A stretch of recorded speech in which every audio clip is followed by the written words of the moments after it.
Uh, I think it's working. Yeah. My chat window is here. Hey everybody, how's it going? Hope you're having a lovely day. Today I'm here live with the team behind the piece of software Immich. I've mentioned it many times. I have a few videos in the video description down below. It's a piece of software that allows you to go through your photos, to catalog your photos. You can use AI to look through all your stuff, but with on a local level where you're not connecting to somebody else's server. It's completely open source. It doesn't crash. Where's wood? Need wood. And we are here to say that and announce happily that it is now stable. So thank you very much for taking the time. Thank you for having us. All right, so what was the hardest thing on the road to making this stable from when we first spoke about 18 months ago? I think when we first started the app, a lot of the choices for the app was to run a lot of the CPU, heavy CPU processing on the foreground of the app.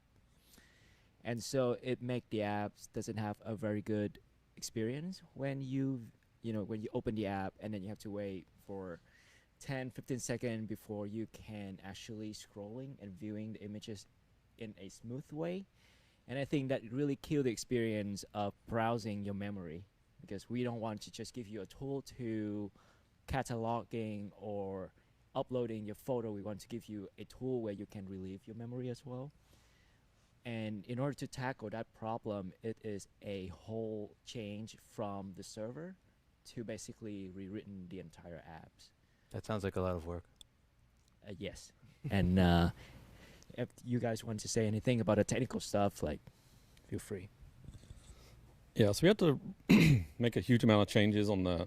We had to basically write our entire own sync protocol on the server to get all the changes to the mobile app in a nice way. Before this, everything was going in like one huge payload, and it would take. Like for big libraries, it was taking like minutes to sync, right, every time you open the app. So yeah, we made a load of changes. We also, the guys working on the mobile, rewrote like all the background sync logic and a bunch of other stuff. So hopefully it's now way better for everyone, especially on iOS. It should be way better. Very cool. How supportive was the community throughout the process of with breaking changes and dealing with things like that? I think that depends on the community member, but I think a lot of people get upset that like their installation would break. A lot of people like to have auto updates running on their applications, whether that's for like better or for worse. And with Immich, that was not really that good of an idea until now. But now that we've gone stable, like the idea is that you can just pin to our version 2 tag that we're going to release in a few days. And then that will allow you to auto-update within the major version. How's the backup features and functionality you've been adding and working? Because I remember in the beginning when I first started, backup was, just take my entire volume and everything and save it somewhere before I upgrade.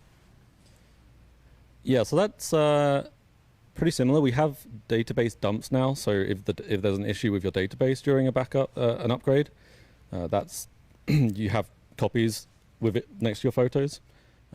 But we're going to work on a piece of software that will be alongside Immich and built into Immich, which will be a full cloud end-to-end encrypted backup solution, which you can pay some money for the storage towards us, and we'll look after the backup of your photos. And then we're also hoping to build a buddy backup system. So alongside that, you can send another encrypted copy of your backups to a friend server, and they can send it to you. Yeah, as a privacy-focused software, we don't actually, like storing your photos like the raw file, but we're actually helping you to have the backup mechanism easier, so that you can still hosting your photo locally, but like in case of something happened to your server or at that physical location, now you can have those files encrypted and stored offsite. And we want to do that in a way that it's easier for the Immich user to run that without having to jumping into the command line, running like the database dump or database restore command. So make it so that everybody can use it in a simplified manner. them. So the question that's come up a few times, can I use Immich as an iCloud replacement now that it's stable, or still don't fully rely on it? Like, where would you put this in contrast to just somebody using iCloud and paying their monthly rate? I think iCloud, we getting to the point of iCloud user, we have a better experience. But at the moment, iCloud is still one of the, I would say one of the most painful for us to handle, because all the photos that has been uploaded to iCloud, whenever we want to do something, for example, getting the file information, we have to first download it first from iCloud. And iCloud has all of the rate limiting, or, you know, like it has its own quirk built in. Like for example, for people that using share album, if you delete, or if the people who share their photo with you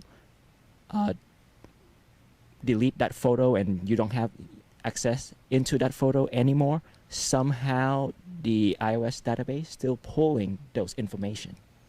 So it's pretty weird.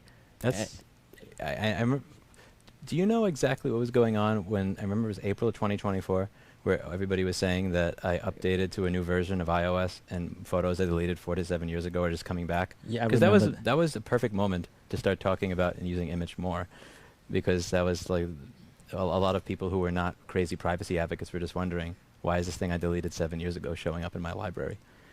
Yeah, I think there's some finicky going on that we don't have a full view into, because it's a black box, right? We just know that they present a record and we try to access that file and it's no longer being able to access. Yeah, I also saw something else recently. I think it might have been on Hacker News about some people having corrupted assets on iCloud as well. Like as they were getting backed up, like they'd find random assets that were corrupted. I think the iPhone even have like a folder for the corrupted assets. Is that right? Yeah. So like there's nothing they can do about it. They just go, oh, these are corrupted. I guess that sucks. That's interesting. Somebody said, have you fixed video metadata timestamp issues yet from the mobility project? Mobility? Oh, that was the user. Yeah, have you fixed metadata timestamp issues yet? What does that mean? If you guys have questions, the more specific you make them, the easier it is. I'm not sure what that means. I Yeah. am not a developer, and I would read that and go, oh, God. I can probably talk about that a little bit. Yeah. There's the whole there's like a huge issue about like cameras saved metadata in different fields, and different phones and cameras and videos. They have different tags that they use to store like when the picture was taken, and like we extract that and use it to determine like where to show it in the timeline. And there's like a ton of inconsistency, and so we have some open issues in GitHub discussions about like all these different random photos that are showing up in the wrong place, and like trying to figure out like why that is. And then if you introduce like time zones into the mix, you may have like you may have one field that says it was taken at noon, and you have another timestamp that says it was taken in this time zone, but then it has GPS, which is like corresponding to location in a different time zone, and you're trying to like reconcile and figure out when is that picture actually supposed to show up. And like videos in particular, like they're known to store like MP4 files. The metadata for when the video was taken is stored in UTC, so you don't even know like what time zone it was taken in, and so often those get put into the wrong day. And there's like a whole massive rabbit hole of like resolving those types of issues. So like we have some ideas to how to fix that, and we have like a site where you can like upload sample files, and we're hoping to like kind of build out a data set where we can then use to like have a better information and be able to handle some of those edge cases a little bit better. Oh, cool. So Aaron's talked about this before, about having something image-ish, but that would be for content creators, where you can use it to store the videos you're creating and then use it to share to people on other platforms or with your friends. And this question is semi-related. It says, how does Android currently handle huge file uploads with Immich, asking on behalf of a content creator and streamer? So I imagine that there are some people out there that may not be using this to store just here's a 1 minute or 2 minute video, or here's some photos of my birthday, but to store their 1 hour long video podcast or something like this. How does that work? So right now it will support it. It will upload them. The main thing being, if it like fails halfway through or like internet cuts off, it will kill the whole upload and have to start again. That is something we want to work on. We want to do chunked uploading, so it will support resuming the uploads. and that will hopefully come in like at some point soon. We don't know exactly when. We're waiting for like a spec to be finalized, but yeah, then it will support it way better because massive files. It will, even on mobile data, it will be able to like do a bit and then you go for a tunnel and it can do some more when you come out of the tunnel.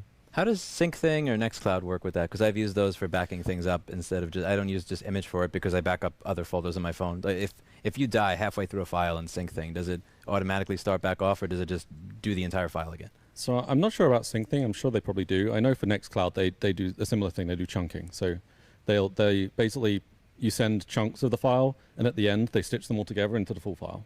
And then when it's done that, you have the upload on your server. Oh, cool.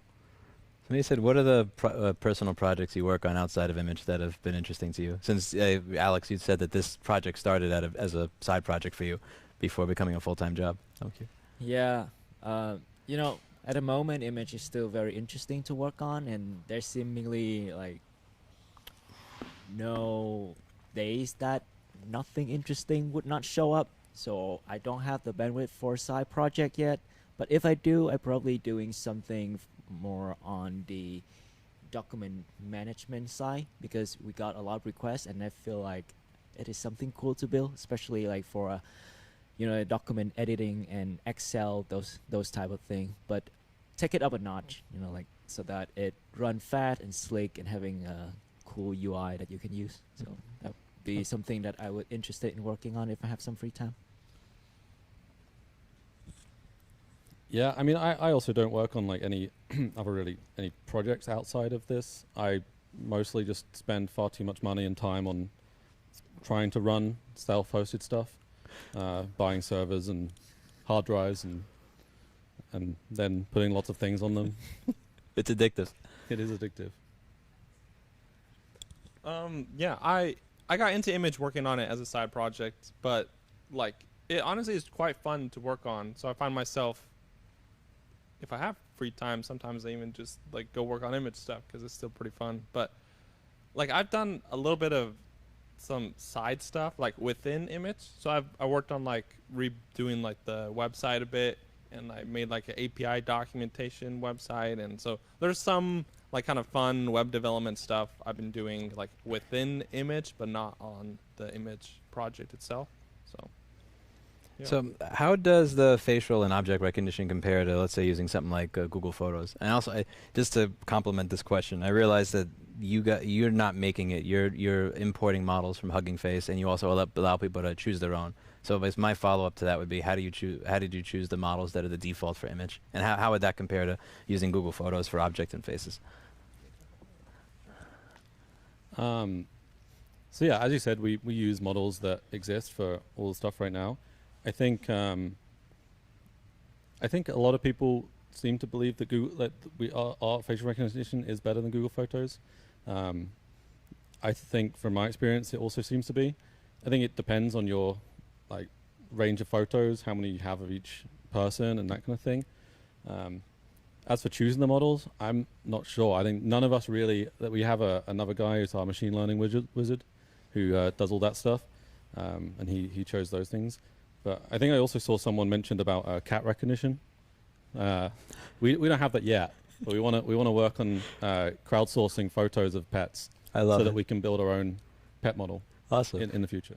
So I use this thing called Thunder AI to classify my email. So if you use Microsoft Outlook, it'll give you focused, other, spam. If you use Gmail, it gives you social, promotions, primary. And if I use, let's say, Mistral 7B, it's okay. If I use DeepSeek, it's just it's useless. It's very good for other things. It's useless for that. If I use like the Mistral 24 billion model, it's much better. And like I could see the difference in just some basic like email. So when it comes to photos, did you do something? How do you choose which model is going to be the best? Because some people are going to run this on a computer with a GPU or 128 gigs of RAM, and some people are going to run this on an Intel NUC from 2017. Is there any sort of like way that it tells what your computer, like what models would be capable of running on your computer? Yeah, and I think in the documentation we have an overview of some of the different models and kind of what their strengths are. Specifically for search, I don't know if you can choose which like facial recognition model to run, but for just like general search purposes, so you take an image and we want to like encode it so you can search for it. there's like a few different models, and there's some that are like a little bit bigger, and they take like more memory to run, and takes longer to like process all your images. And then there's some that are kind of more just like average size and yeah, general purpose. There's also a model specifically that's like multilingual, and so like there's some English only models, but if you want to search with text in like another language, then like there's some models that are trained on data that do much better with like those types of restrictions and stuff. Okay, so but by default, everybody who installs gets the same, like they're using the same models for things. Yeah, we have like Okay. a single default for like which model to use for that purpose, and then like in the administration settings, you can go change it to like a handful of different ones. Cool. And I think too, like there's constant development happening in that space, and so like people are releasing new models or like new versions of old models, and so I think the guy on the team that works on all that stuff, he keeps up with that space, and he knows about new stuff that's happening, and he periodically will add support for new Interesting. models and stuff like that.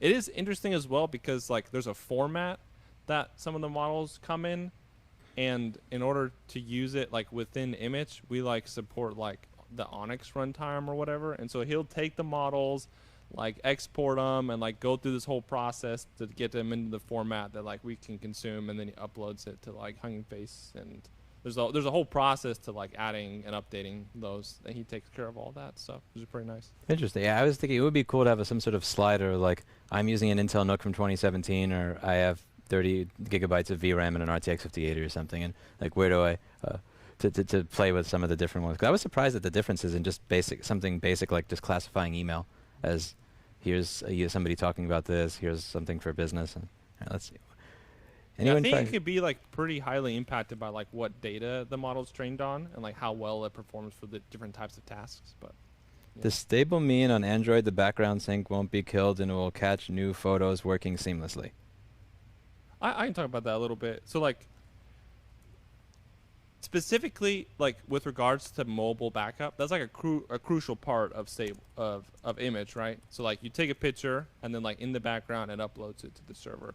So unfortunately, like mobile apps have some like black box functionality, and we like don't know, understand exactly what all the limitations are and like how to interact with the operating system, like especially on iOS, right? Like there's I think we have a document of like random error codes that we have received, especially from iCloud, that we just like don't know what that means, and there's no documentation about it. And similarly with like iOS in general, there's just like a lot of unknowns with some stuff. So like we recently have shifted to like an entire new backup model, which works in general like significantly better than how we were doing it before. Like it's just in every sense of the word, it's better.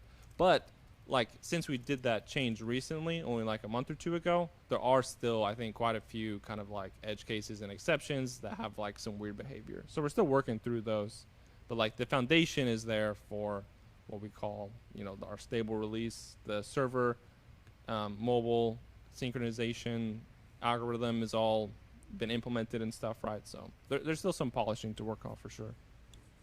Yeah, I think we kind of figure out like what happened to that specific issue that you asked for, the Android, that when you swipe away the app and then it doesn't run in the background. I believe we fixed that like 2 releases ago, and also reintroduced the delay. Like for example, you take a photos and then you wait for 30 seconds before the task runs, so that if you want to edit or if you decide it's not a good photo, you can delete it before it gets to the server. And since that release, we have heard more like we haven't heard complain about the issue that when you kill the app it doesn't run in the background. So give that a try again, and if it still doesn't work, please feel free to reach out. We can get together with you and figuring out what's going on. Plans for some sort of cloud thing for people who don't want to touch Docker. Somebody asked about. Where people like if somebody just wants to give you 20 or 30 bucks a month and say, here, do it all for me. Yeah, I think I would say that would be our long-term goal. We have to think about like the privacy aspect, and like what are we coming from? We're coming from self-hosting first, so we serve our user in the self-hosting platform. But we realize there's a need out there for people to want to use Immich as a as a service, so you don't have to host it yourself. And this is something that the team will build toward. And the first step, like we have announced, that is the backup system that is kind of go toward the cloud service, while having the data in a form that more privacy. Because right now, if we are going straight to the cloud service, that we have to make some trade-off in terms of complete privacy versus the encrypted backup system. So it's still something that we are figuring out and working toward. I think too.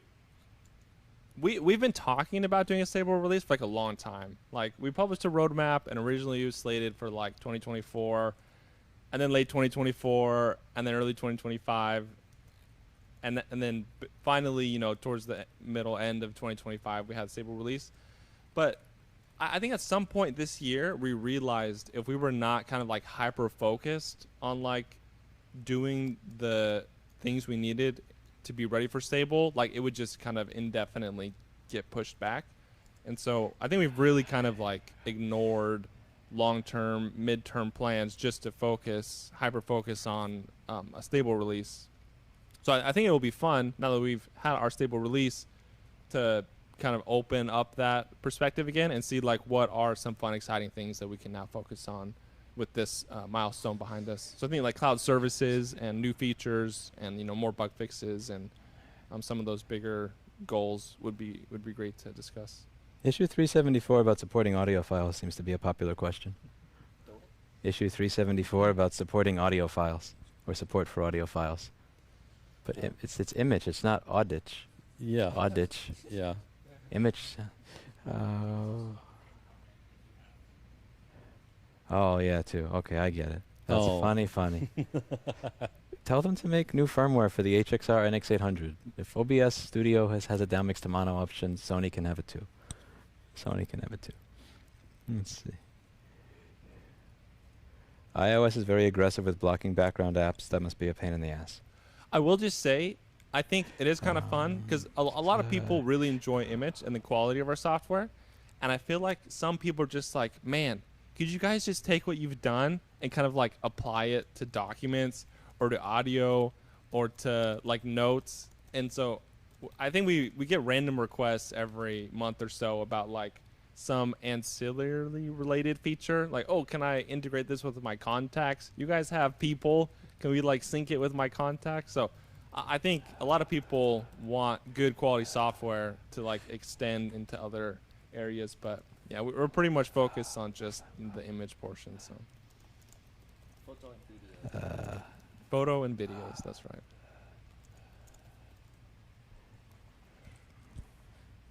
I also saw someone asked about the How do you buy the CD on the table. How do you buy the CD? I was Yeah. trying to find it online. That's what I was It's looking for. immich.store, immich.store, and you can buy the DVD. It's a demo disc, like you used to have 20, 30 years ago, and it has a full working copy of Image on it. You boot the disc, like you would a Linux disc, like install disc. Does it come with the manuals? It comes with not with the manuals, but with has a little message on the inside. I see. It's a very nice message. It's polite. I love it. And I paid for SUSE Linux in 2002 with the box and everything, and it came with manuals, and I still have it, and I miss things coming like that. That's cool. Yeah, the color scheme on the outside is beautiful too. yeah, so you can go and buy this, and the same way that you'd buy a server or client product key, you can buy this with a server or client product key for the exact same price. So technically the disc is free, but you just pay the shipping on top. That's awesome. Yeah. What is Oh yeah, we also have. Yeah, we also have new merch. So we don't have much of it with us here, but we have new stealth merch. So it's like dark embroidered logos on darker colors. So it's not the full colorful logo. So like this hat is a stealth hat. So it has the logo on here. I don't know if you can see from that far away, but that's kind of the point. And then you can also, we have some like all over print stuff. This is all on the same place, immich.store. And yeah, we have a bunch of new merch there, and yeah, buy the disc. The disc is we hope a cool, fun thing to have. Sure. I don't know what you have with you. Oh yeah, you might want to hold that one up to the camera, maybe. Our cameraman here. He's the reason the audio is in mono.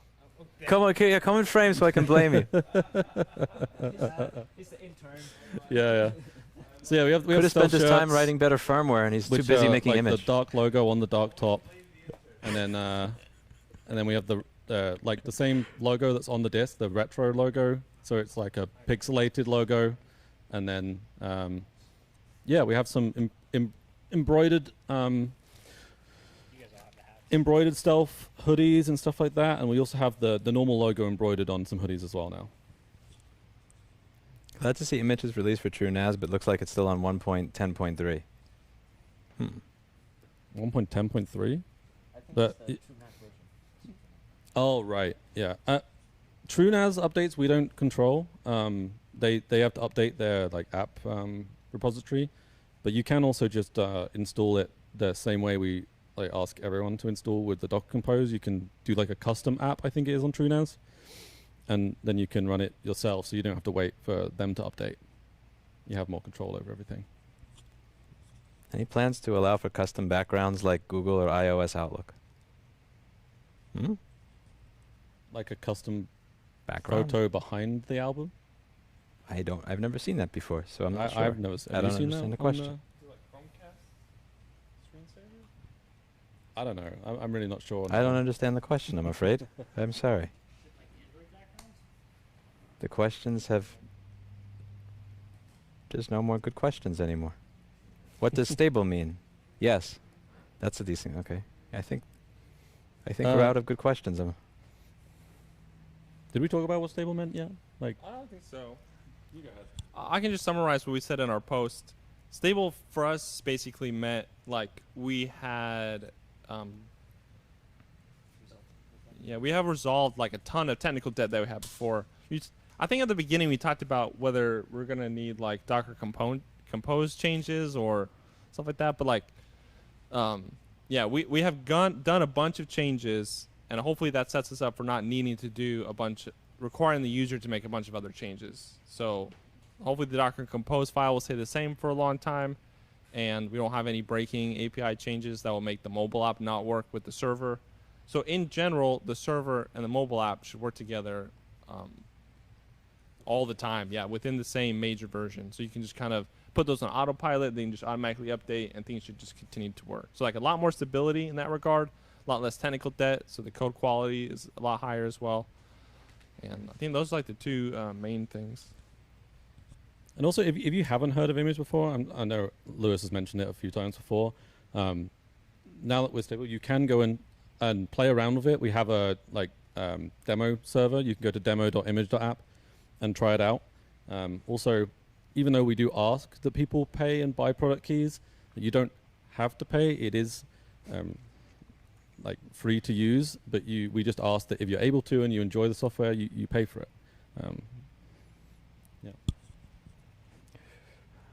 Why should I switch to from Synology Photos to Image? Are there any killer features? Besides the fact that you could use the hard drives that you want in your own NAS? I think that's... Image never told me I have to buy branded hard drives.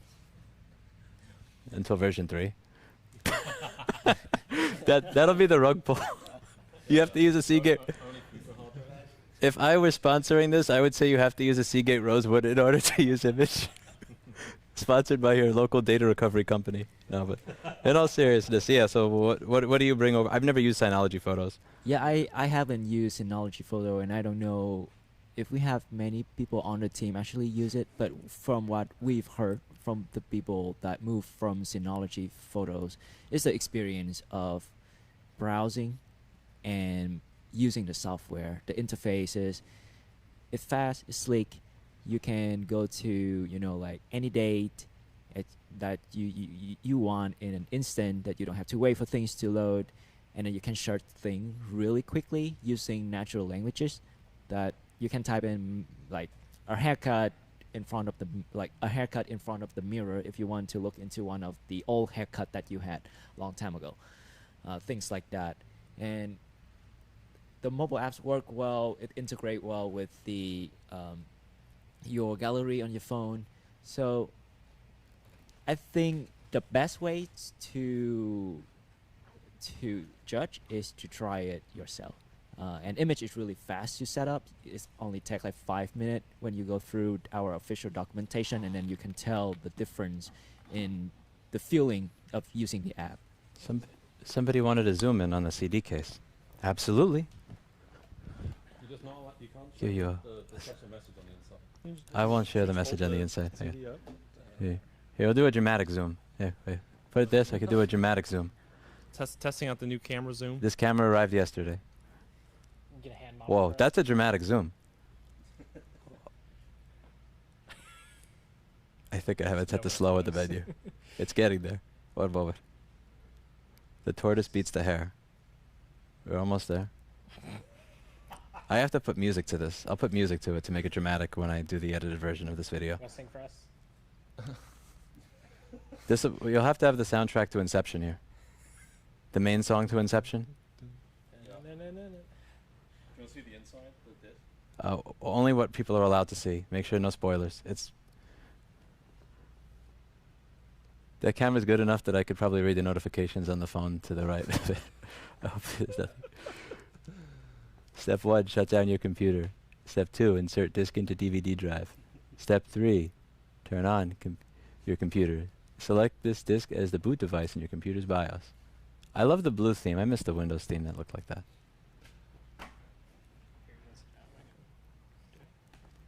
Yeah, wow. This is for adjusting. I believe in you, intern. Yeah, one of the designers at Fudo helped us come up with the retro theme. I think we're pretty happy with how it turned out. I love it. It looks beautiful. I love that shade of purple too. You know, when they were first talking about it, I was like, yeah, that sounds like a really funny, thing. And they're like, oh no, we're going to build that. I was like, wait, what? We're going to ship people DVDs with Image on it? Like, are you serious? And here it is. 4 gig disc? Yeah, I think we originally tried a CD, but It's only just slightly too big. yeah, It's like 1.4 gig. yeah. CD 700 meg. So you get a DVD, which is a bit Well- more capacity. The system requirements is going to be a complaint, I'm sure. Will adding text to photos and videos be added to the mobile apps? Yeah, yeah. There's that and a few other things that the mobile doesn't have that web has. But yeah, we're going to work on feature parity between those two platforms. A confusing question. So for me, when will it be an all-in-one Docker app to not manage separate updates? So when I've updated Image, I download it, I just grab it, and then I just do Docker compose pull, Docker compose upd, and it just does everything. So I'm a little confused. When you say all-in-one Docker, I think people quite often want like one Docker container so they don't even have to use Docker Compose. They can just have the one container, and then that has the Postgres database in it and the Redis as well. Like we used to have, I think, 5 containers total, 7 containers. Oh my god! I think mine still does. I 'cause I haven't blanked that from updated. my mind. Yeah. So now the image container is one container, and then we have Postgres and Redis. But we probably aren't going to bundle those together. There is an AIO image that does do that. But I mean, it's not that much effort to manage running the Postgres database as well. Quite a lot of people want it to be separate anyway, because they, like, for example, I run one database for all my self-hosted stuff. I don't run one database for every app. You better performance that way anyway. Plans to add support for sharing an album and people tags between different users. Yeah, we answered this about an hour ago as well. Yeah, And, but yeah, I think it's the same person just copying and pasting over and over again. Actually, It's yeah, we want to build that. It's just very complicated. We're gonna have a video come out about that on the Futo channel and the Image channel, about all the features that we want to build, but they're just like why they're complicated and why we haven't built them yet. But yeah, we will build that at some point. You use Docker Compose for your recommended install. I keep everything I expose in Proxmox virtual machines and VirtIOFS to expose it to my ZFS array. Is there a chance you can allow installs from a repository?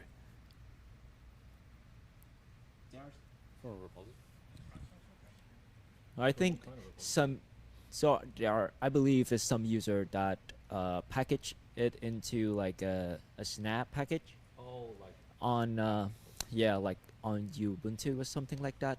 But then it kind of hide away like, you know, like some of the critical piece like the Postgres or the Redis or things that you should be able to access easily, and now it's getting harder to access and to run an application. I think image is the setup of image is very standard. You have a database, you have a Redis to manage the jobs, and then you have the server pieces.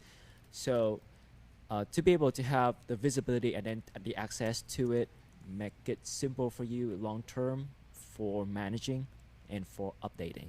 When you bundle things together, you remove yourself from the ability to troubleshoot. no, you don't need to wear a cap to use image. Yeah, when you wear a hat, it is faster. Reason to switch from Nextcloud. Question from New Zealand. Lewis should answer this question. A, it works. B, if you are adding a contact, it will not it does not, when you update from one version to another, change read write to read only, so that when you give your phone to a cute girl who's giving you their number, when the moment you attach to your VPN, it actually syncs and sees read only, never mind, and deletes her number. C, it doesn't randomly crash for no reason. D, when you're scrolling through your photos on a Core i7 14700K, it does not feel like you're scrolling through them on a Celeron from 2002. Oh my god. I should just do I got to do a video comparison one day of just like image in one. So this entire project Like a side by side. was for me going like just trying to find things that worked, and I was using Nextcloud and it made me rage, and I found this, and somebody heard me using it and they said you should try this. This actually works. And then I walked into Aaron's office and showed him Nextcloud, and then I showed him this, and I said, "Please hire these people." And that was essentially like Nextcloud is the reason that these fine gentlemen are all here. But if you, yeah, so I would say if you want a reason, like what is the best reason to switch, just try Nextcloud for yourself, and then try Image, and like that's it. That I don't have to. Yeah, and as I yeah. said, we have the demo. Try the demo. Install it. It takes like if you've installed anything before Docker, like it takes a minute to get it running. And then just you can also just import your entire Nextcloud library as an external library to try it out. I'll just say too, like I see all the time on Reddit, like a user post or like, "Hey, I just tried image," and like, "Oh my gosh, like I didn't realize it was this good or this fast or like this easy to set up." So that seems to be like a common user experience, right? I see it all the time. Like I finally tried it, and like I don't know why I waited so long. It works really well. In a switch. Do we have any more good questions? I think we've gotten to the end. Switch from Nextcloud for the media part, can confirm. Yes. That's. I still use it for notes. It's simple, but like, I've moved away from it for contacts. Calendar is one of my favorites, so I have a screenshot somewhere of it showing 2 p.m. and 3 p.m. in the same browser tab. Now some have said, well, what if your time zone is not set up because you have a privacy plug in your browser? Yeah, but on the same window, when I clicked on the event, it said 3 p.m., but in the calendar, it said 2 p.m. It's like, this is the same browser tab, so you know my time zone. You know who I am. Oh, I can't use the one thing is since I switched, I don't have that as an excuse for missing meetings anymore.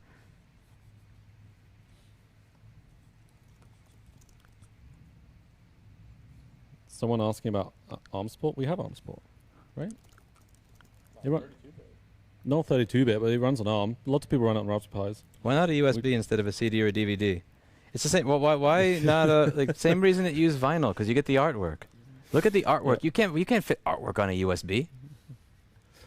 But also, this is not supposed to be a real way to run image. this is a Why is image not a flat pack? Oh, that's. I mean, most of the reason that we haven't done other installation methods is just it's a lot of time to support.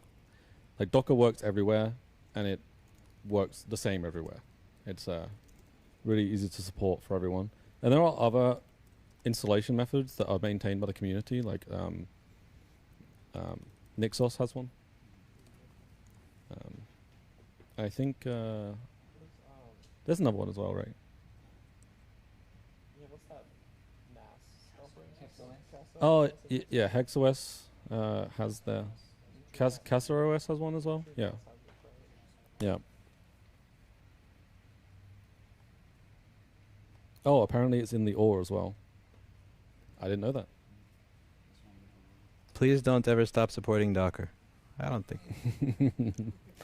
I want Version image 3. on a floppy disk, please. Yeah. For it. If you Now could, only supported on Nextdoor. how many floppies to put the facial recognition LLM on? What's a floppy? 1.4 meg. 1.44. Yeah. That model is like what, 4 gig? Do the math. I don't know. Is the model 4 gig?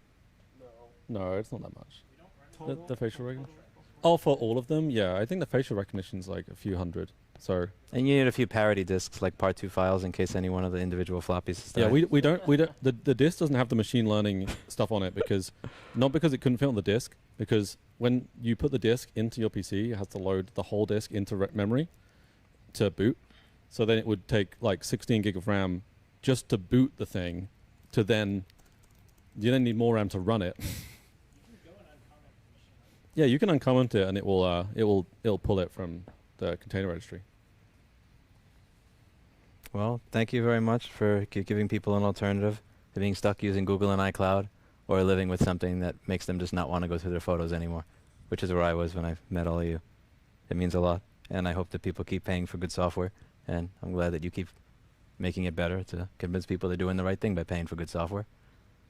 Thank you to Aaron for hiring all these people after my frustrations with Nextcloud. And Thank Yeah. you all for supporting us. Yeah, thank you.